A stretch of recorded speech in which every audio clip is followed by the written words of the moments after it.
Hi guys, मैं गई थी दिल्ली। और दिल्ली में मैंने सुना कि वहाँ मोमो बहुत अच्छे मिलते हैं।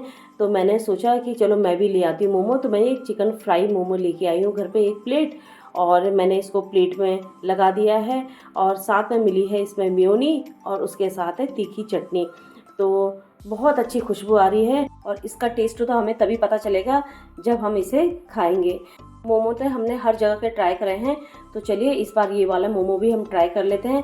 ट्राई करने से पहले मैं आपको इसे थोड़ा सा खोल के दिखा देती हूँ कि ये अंदर से कैसा है। तो देखिए कितना जूस भरा हुआ है, बिल्कुल ड्राई नहीं है। तो इसको खाने का तरीका, थोड़ा सा मेयोनी लगाएंगे और थोड़ा सा लगाएंगे इसमें तीखी चटनी। तो चलिए भैया, मैं तो खाने चलिए। बहुत ही टेस्टी। पूरा वीडियो देखने के लिए बहुत बहुत धन्यवाद।